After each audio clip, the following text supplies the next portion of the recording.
السلام عليكم ورحمة الله وبركاته. ازيكم عاملين ايه؟ يا رب تكونوا مبسوطين وفي اسعد حال دايما. ربنا يفك كربنا وكربكم وكرب المسلمين في كل مكان، ويشفي مرضانا ومرضى المسلمين، اللهم امين يا رب العالمين.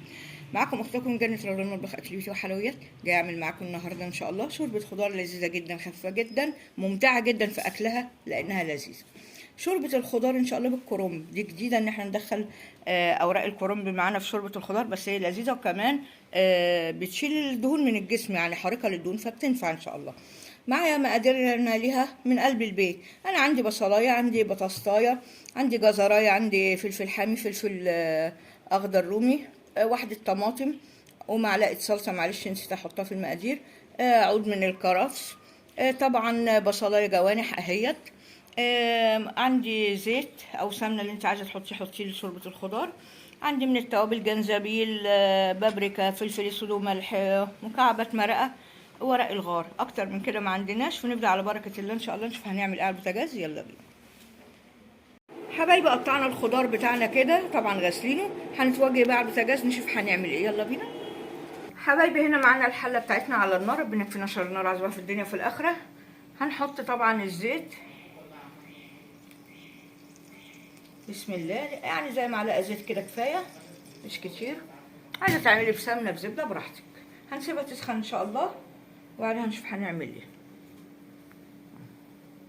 كده حبايبي البصله الجوانح اهي، الزيت سخن، هنقلب كده بسم الله. طبعا هتدبل ان شاء الله وهرجع لك اقول لك هنعمل ايه. كده البصله بتاعتنا دبلت كويس كده، احط بقى ادي الكرنب بتاع المفروم، ادي كرفس، دي بطاطس، جزر، الخضار اللي عندنا كله بفضل الله. بسم الله اهو، ما شاء الله لا قوه الا بالله. طبق من الاخر فاخر ان شاء الله يعجبك، كمان مغذي جدا ولذيذ. احنا كلنا عارفين شوربه الخضار. معلش واحده وقت هنحطها، اقلب بقى كده شويه، حوالي دقيقتين كده بكتير وقوي، ونشوف بعد كده ان شاء الله هنعمل ايه. حبايبي كده حطينا الخضار قلبناه شويه، نحط الطماطم اهي،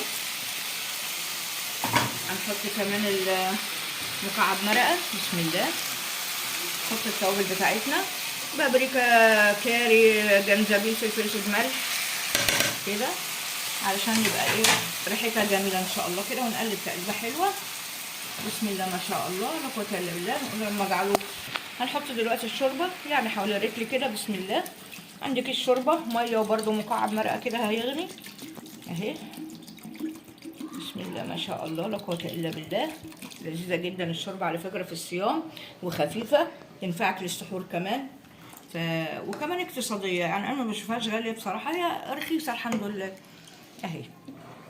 كده هسيبها بقى لما تغلي ان شاء الله، وبعدين هرجع لك ان كان اجل مناسبه عشان نقدمها مع بعضنا حبايبي. هي فيها كرفس عشان ما نكونش نسيت اقول لك، مش عايزه تحطيه ما تحطيش، بس هو لذيذ جدا فيها كمان مفيد. 45 حبايبي، ورجعت لكم. ادي الشوربه اللي زي شوربه الخضار، لذيذه جدا مغذيه جدا، استوت وغليت. هنقدمها مع بعضنا ان شاء الله، وان شاء الله جربها وتعجبك. 45 حبايبي اهي غرفنا شوربه الخضار اللذيذه. ادي البسله مستويه، ورق الكرنب اللذيذ بتاعنا اهوت، يعني ما بقناش نرمي حاجه، اي حاجه عندنا مش هنعملها، هنشوف لها سكه تانية ان شاء الله ونعمل. يا رب يكون مقاديرنا تعجبكم، في نور رضاكم. ما تنسوناش في اللايك والشير والاشتراك في القناه، فضلا منكم وليس امرا. دعمونا جزاكم الله عنا كل خير، عشان القناه البسيطه بتاعتي تكبر وتنتشر، اقدر اجيلكم بكل جديد ومفيد بسيط وشهي. انا بستطيع معكم اختكم جنة رضوان. يا رب يكون اتبسطتوا معكم، خفيف على قلبكم، والسلام عليكم ورحمه الله وبركاته.